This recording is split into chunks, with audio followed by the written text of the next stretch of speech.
সুপ্রিয় দর্শক, শুনলাম নাকি এখানে কম দামে ফটোকপির মেশিন পাওয়া যাচ্ছে, নতুন এবং পুরাতন।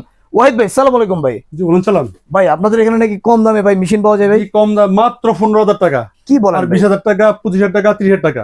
এত কম? হ্যাঁ, 40,000 টাকা সবচেয়ে কম দামি মেশিন সব পাওয়া যায়। থেকে কম দামে এগুলো তো নতুন ভাই? হ্যাঁ, সব নতুন। আচ্ছা, এগুলো হচ্ছে সব ইউজড। আচ্ছা, এই যে দেখেন ইউজড ফটোকপির মেশিন, যারা মাসে 20 থেকে 30,000 টাকা ইনকাম করতে চাচ্ছেন, এই মেশিনগুলো ক্রয় করে আপনি চাইলে একটা দোকানে বসে মাসে 20 থেকে 30,000 টাকা ইনকাম করতে পারেন, অথবা যারা ব্যবসা আছে অথবা আপনার অফিস আদালতের জন্য নিতে চাচ্ছেন তারা হচ্ছে এখান থেকে কমের মধ্যে। ভাই, গ্যারান্টি ওয়ারেন্টি আছে কি ভাই? হ্যাঁ, অবশ্যই গ্যারান্টি ওয়ারেন্টি আছে। আচ্ছা, গ্যারান্টি ওয়ারেন্টি আছে। এখানে সর্বনিম্ন হচ্ছে 15,000 টাকা থেকে শুরু। 15,000 টাকা, 20,000 টাকা, 25,000 টাকা, আচ্ছা, 30,000 টাকা, 30,000 টাকা। যারা মধ্যবিত্ত, যাদের ইনকাম কম, তারা এর মধ্যে নিলে মোটামুটি পুঁজি কম তাদের জন্য, পুঁজি কম তারা করতে পারবে। আচ্ছা, আর যাদের পুঁজি বেশি তারা তো হচ্ছে 1 লাখের উপরে মেশিন আছে। জি জি আছে, 2.5 লাখ 3 লাখ আছে। 2.5 লাখ 3 লাখ আছে। Prime international. ভাই, ঠিকানা কোথায়? 11 মতিঝিল এলাল চেম্বার, শাপলা চত্বরের দক্ষিণ পাশে।